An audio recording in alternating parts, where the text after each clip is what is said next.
Welcome to the Bellview Growcast. Thanks for tuning in, and we are going to be reviewing this week's reading. That's week one. Week one. Right.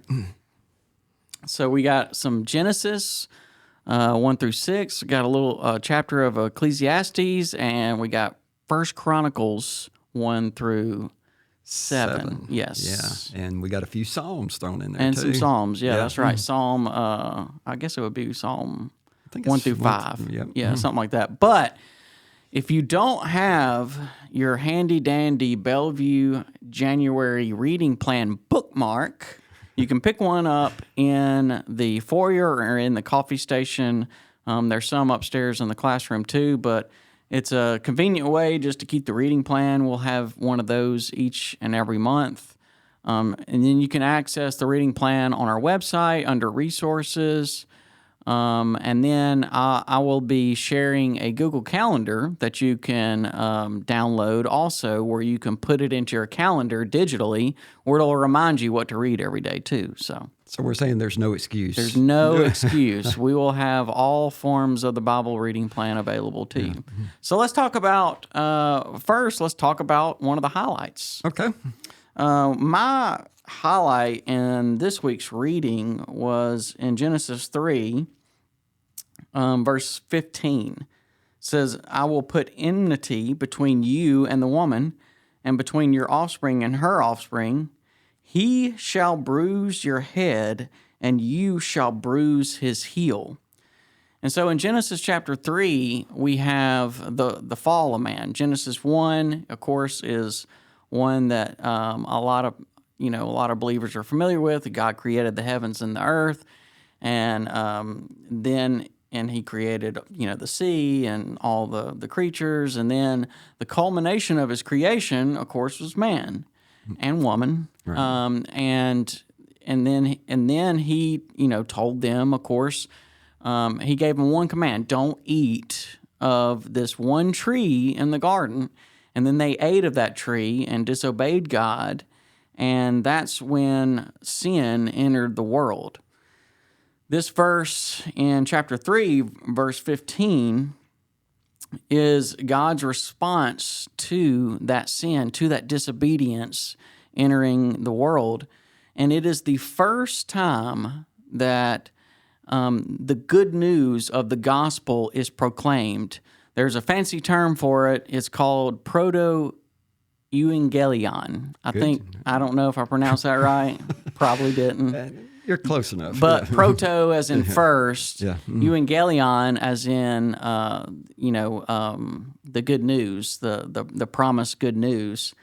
And so it's the first declaration that we have of this promised redemption that God is going to bring us. Mm-hmm. And this is all the way in the first part of Genesis. And what this points to is that the woman's seed, who is Jesus, is going to bruise the head of Satan, who is the enemy.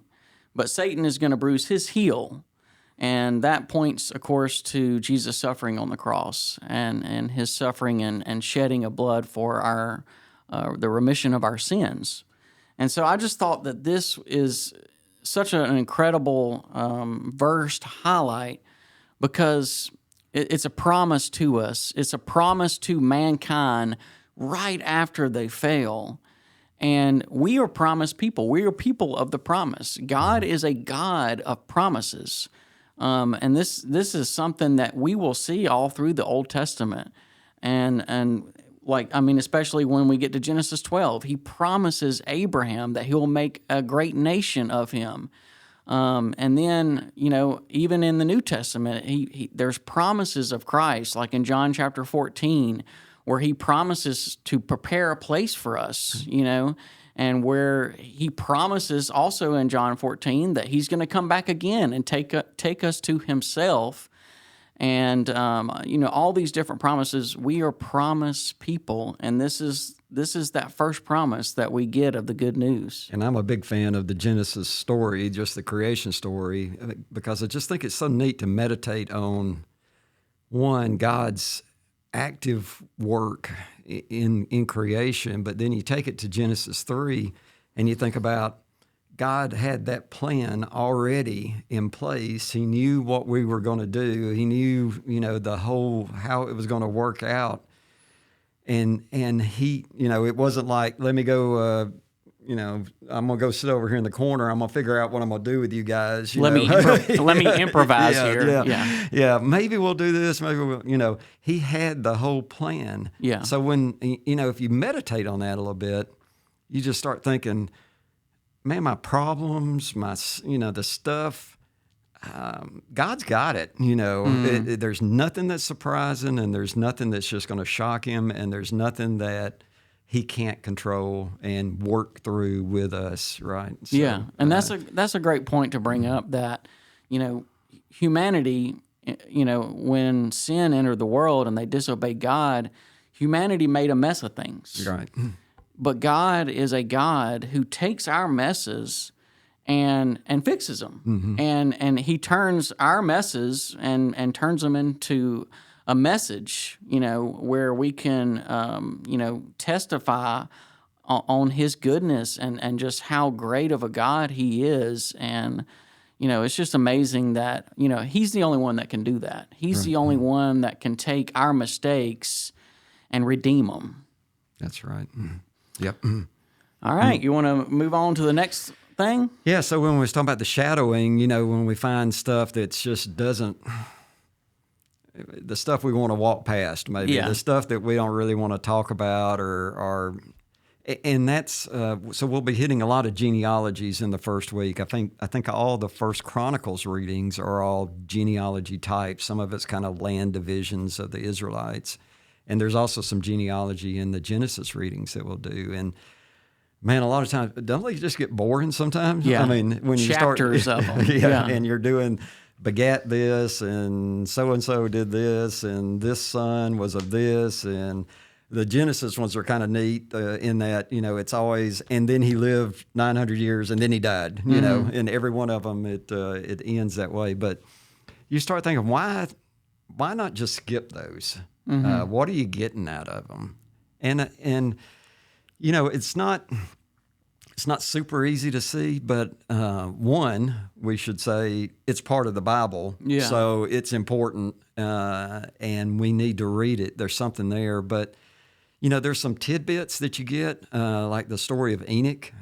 We would never know about Enoch. Enoch walked with God, it says, and then he was gone. So a godly person. But we see, things like Rahab show up in genealogies. We see the prayer of Jabez in genealogies. But we were talking about this the other day. We see God working in particular people in particular times, and God is a God of details. I guess might be a good word. Is that some of those, that's the only place they show up anywhere in the Bible. Is Jehoshaphat. And that's it. Was he a good person? Did he walk with God? Did he what did he do? Don't know. But God knew him, and he was part of a line of people that we are now still building on, right? I mean, if we could trace ourselves back, through, we go back to Noah, right? So that genealogy is important. It's there for a reason, and we just don't sleep on it, right? We just need to work through it. Well, but wouldn't it be weird if there were none in there? It would be, and we kind of, I think I read something about that is that then you're just kind of saying, there was a bunch of Israelites, and, they were my people, and I don't really know who they were, but, Don't worry about it. Trust me. Right. Trust me. It all works out. Yeah, that's right.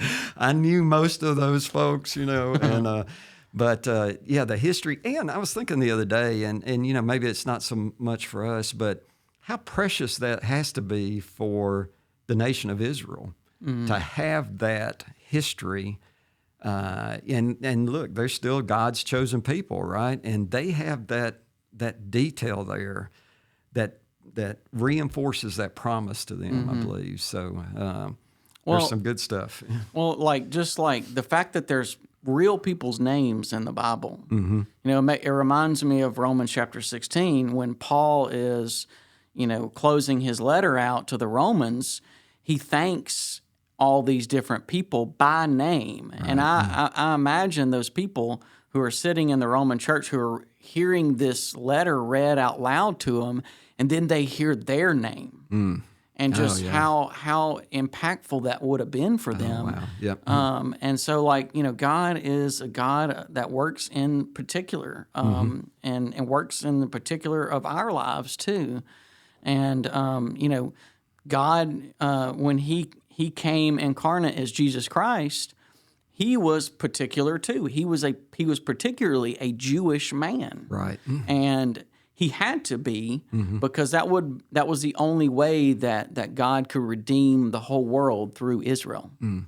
And if you think about God in particular, I mean, we're going to see it in other Old Testament. It's the width and length of the ark, right? Mm-hmm. It's how the tabernacle is supposed to be assembled together. It's the sacrifices, and God was so particular on every one of those things that I think I can't go forward into next week, but I did go forward and there's one particular story that I'm anxious to talk about, but because it just it highlights how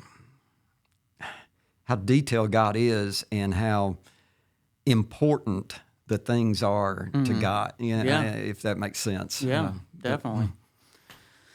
And then we have one last thing to talk about here. Yeah, we think about application. And maybe you looked at the reading plan and you said, why don't we start with Ecclesiastes 3? Mm. Why don't we start with Ecclesiastes 1 if you're going to start with Ecclesiastes? And it just carves out that one little part, but it's the time verses, right? There's an occasion for everything. This is Ecclesiastes 3. And a time for every activity under heaven, a time to give birth, a time to die, a time to plant, a time to uproot, a time to kill, and a time to heal, a time to tear down, a time to build, a time to weep, a time to laugh, to mourn, to dance, to throw stones, to gather stones, to embrace and to avoid embracing, to search and to count as lost, a time to keep and a time to throw away, a time to tear and a time to sow, a time to be silent and a time to speak, a time to love and a time to hate, and a time for war, and a time for peace. So it's just, those things are not opposites, but there's a building up and there's a tearing down, right? There's a tension between them, and I think there's a really neat word that I can't really think of, but that talks about the way that poetry or the way that writing is, but but there's a building up piece and there's a tearing down piece. So if you think about your life, right, there's seasons of good stuff and there's seasons of not so good stuff, right? And just the fact that the time, it doesn't say that those times are times that you are defining or that you have control over.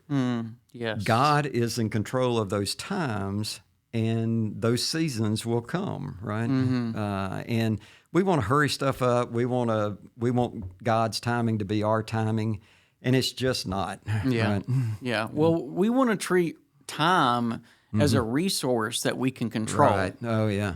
Like it's something that we, like a resource like water or like power, where we can kind of control it, but it's not a resource, really, because a resource you can have more or less of. Right. But, time for us is fixed and we can't control it. And it's really, if you look at time as a gift, I think is a good way to look at it. And what a great way to start the year off, is looking at this time that we have, this new year that we have as a gift from God.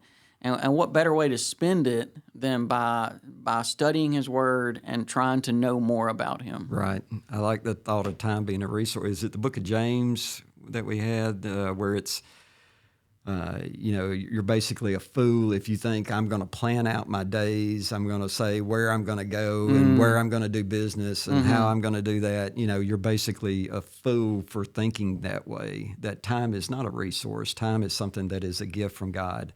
And guess what? The gifts come with blessings, and they also come with seasons of, not despair, but times of where we're going to have problems. Yeah. Right? Yeah. Well, thank you. This has already been fun. This is our first one. Can you believe reading the Old Testament be fun? That ain't right, is it? I'm learning. So, but anyway, we hope this will be a valuable resource to everyone, and want to thank you. And we will see you next week.